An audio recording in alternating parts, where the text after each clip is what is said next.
I was not there, but my grandfather was. He told me what he saw, and I have never been the same.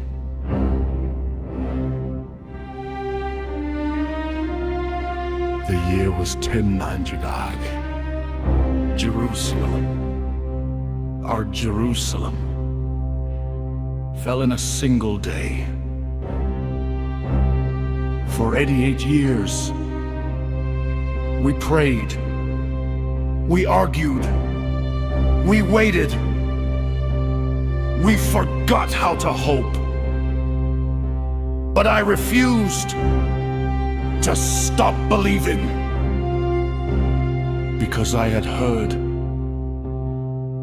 of a man. Not a king born into power, not a legend written in gold. A man, just a man who looked at the impossible and walked straight toward it. He did not ask if it could be done. He did not wait for permission. He did not mourn what was lost. He went and got it back.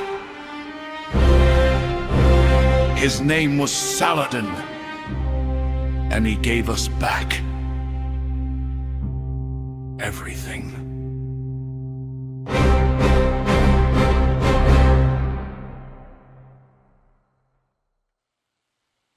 Salahuddin Yusuf ibn Ayyub was born in 1137 in Tikrit, a city in what is today northern Iraq. His family were Kurds, part of the Rawadiya tribe. His father, Najm ad-Din Ayyub, was a respected military commander under the ruler Imad ad-Din Zengi. On the very night Salahuddin was born, his father received new orders. The family moved almost immediately, as if history itself was already in motion. He grew up in Baalbek and Damascus, cities steeped in Islamic scholarship, politics, and military culture. From a young age, he was shaped by both the sword and the book.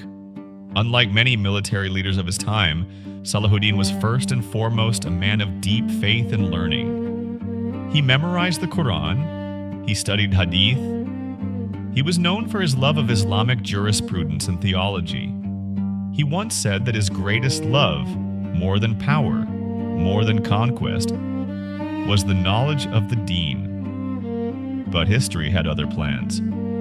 His uncle Asad ad-Din Shirkuh was a powerful general in the service of Nur ad-Din Zangi, the most powerful Muslim ruler of the era.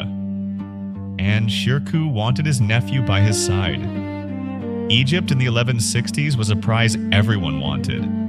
The Fatimid Caliphate, once magnificent, was crumbling from within. The Crusaders wanted it, Nur ad-Din wanted it, and the Byzantines watched closely. Shirkuh led 3 military campaigns into Egypt. Each time, a young Salahuddin rode beside him, learning strategy, studying men, watching how power works. When Shirkuh died suddenly in 1169, his men looked to his nephew. Salahuddin, at barely 30 years old, Masamuda, was appointed vizier of Egypt. No one expected what would come next. As vizier, Salahuddin was technically serving the Fatimid Caliph of Egypt. But power in Cairo was his. He moved carefully. He was not a man of sudden violence or political theater. He was patient, methodical, deeply principled. He replaced the Fatimid army with Sunni forces loyal to him. He introduced the Shafi'i and Maliki schools of Islamic law. He restored Sunni Islam to Egypt without bloodshed, without a single public execution of a political rival. When the last Fatimid Caliph died in 1171, Salahuddin let the dynasty end quietly. He then moved to bring the Muslim world together under a single banner. For the first time in a generation, those who knew Salahuddin described a man of startling contradictions. He was a warrior who wept at poetry, a ruler who gave away his personal wealth until his treasury was almost empty. A conqueror who showed mercy when cruelty was expected. He fasted often. He prayed his night prayers. He kept scholars and theologians close.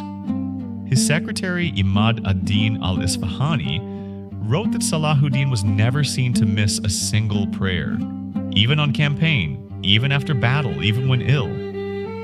This was not performance. This was the foundation of everything he did.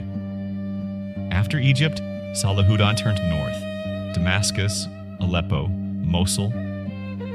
One by one, the Muslim cities and kingdoms of the region aligned with him. Some willingly, some after resistance. He did not seek empire for its own sake. He had one stated goal, repeated in every letter and every speech: Jerusalem. He wrote to the Caliph in Baghdad, "We shall not sheathe the sword until we have returned to Jerusalem what was taken from it." By 1186, Salahuddin had achieved something no Muslim ruler had managed in decades. The Islamic world, wide from Egypt to Mesopotamia, was united under a single command. Now the Crusaders would face what they had never faced before. July 4th, 187. The Horns of Hattin, northern Palestine, Salahuddin had drawn the Crusader army into the open desert in the height of summer. He cut off their water. He lit fires upwind to choke them with smoke. He waited. The Battle of Hattin lasted one day. The Crusader army, the largest force the Latin kingdom of Jerusalem had ever assembled, was destroyed. King Guy of Jerusalem was captured. Reynald of Châtillon, who had broken every truce and attacked Muslim pilgrims and trade caravans, was executed personally by Salahuddin, but the other prisoners, released or ransomed fairly. Even in victory, the character of the man was unmistakable. After Hattin, the Crusader kingdom collapsed like a house of sand. City after city fell, some without a fight. The Muslim population of Palestine, many of whom had lived under occupation for nearly 90 years, came out to meet Salahuddin's army. In September 1187, Salahuddin's forces surrounded Jerusalem. The defenders inside knew they could not hold. They appealed for terms. Balian of Ibelin, the last significant Crusader commander, came to negotiate. Salahuddin's terms were considered unbelievable by the standards of the age. October 2nd, 1187, a Friday. The 27th of Rajab, the day Muslims believed the Prophet Muhammad Sallam made his night journey to Jerusalem.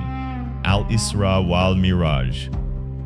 On this day, Salahuddin entered Jerusalem. He gave the order: no looting, no killing, no burning. Every civilian, Muslim, Christian, Jewish, was to be protected.